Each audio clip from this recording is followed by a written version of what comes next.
The Democratic National Convention kicks off today in Chicago. This is a live look inside the United Center, the site of the convention.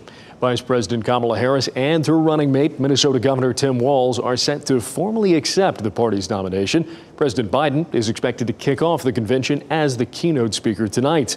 Other speakers include former Presidents Barack Obama and Bill Clinton. Harris will cap off the convention Thursday night after she is formally named the Democratic nominee. Protests have already begun ahead of the DNC. This demonstration here was organized by Bodies Outside of Unjust Laws, a coalition of feminist, LGBTQ, and pro-Palestinian groups. Protesters held banners and signs that read "Free Palestine." They're calling for a ceasefire between Israel and Hamas in Gaza. This is just the first of what's expected to be many demonstrations in Chicago this week. Donald Trump and his vice presidential running mate J.D. Vance will be in Asheboro this week. This will be the first time Vance will appear with Trump in North Carolina. The campaign says the two will deliver remarks on national security at the North Carolina Aviation Museum at 2 p.m. on Wednesday.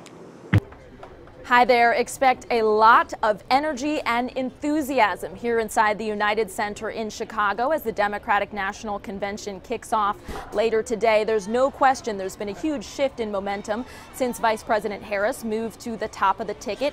But momentum is one thing and votes, that's another. So the task is really to translate that energy into concrete support, into votes. And in order to do that, Vice President Harris is going to have to appeal to people beyond this mobilized Democratic base. If you speak to independent and undecided voters, a lot of what you're hear is that people aren't exactly sure what Vice President Harris stands for independently outside of the shadow of having served as vice president to President Biden. So this week offers her this high-profile opportunity to really say where she stands on the issues, why she is running to be president, and what she wants to accomplish. Watch for that this week. Tonight, we're going to hear from President Biden giving the biggest speech of the night. He is, of course, stepping into a very different role for this convention than what he'd anticipated just a few weeks ago when he thought he was going to be accepting the nomination. But I think there's going to be a real sense of tribute tonight for his legacy as he passes the torch and issues a strong endorsement for his Vice President, Kamala Harris. She will give her acceptance speech on Thursday, formally accepting the party's nomination and telling everyone out there exactly who she is. Reporting in Chicago from the DNC, I'm Alice Barr, NBC News.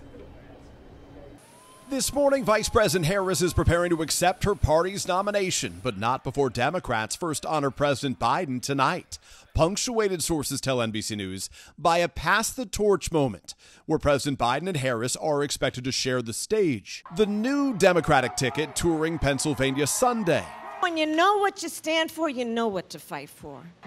Harris and Governor Tim Walz revealing their new campaign buses and responding to former President Trump's latest personal attacks. Anybody who's about beating down other people is a coward. This is what strength looks like.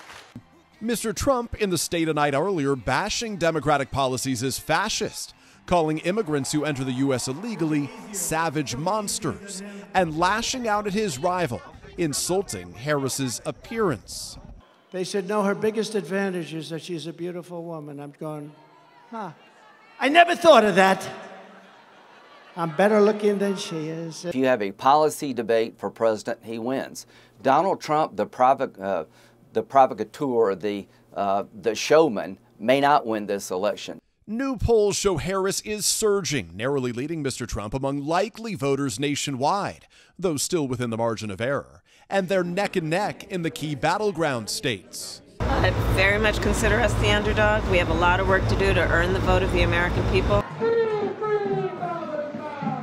Here in Chicago, thousands of protesters are expected to converge on the city this week, some already taking to the streets. Inside the United Center tonight, President Biden will lead a lineup of top Democrats. Appearing tomorrow, Doug Emhoff, who could become America's first gentleman, as well as former First Lady Michelle Obama and former President Obama. Then on Wednesday, former President Clinton, before Tim Walz accepts the vice presidential nomination, all leading up to the main event, Vice President Harris's turn in the spotlight Thursday night.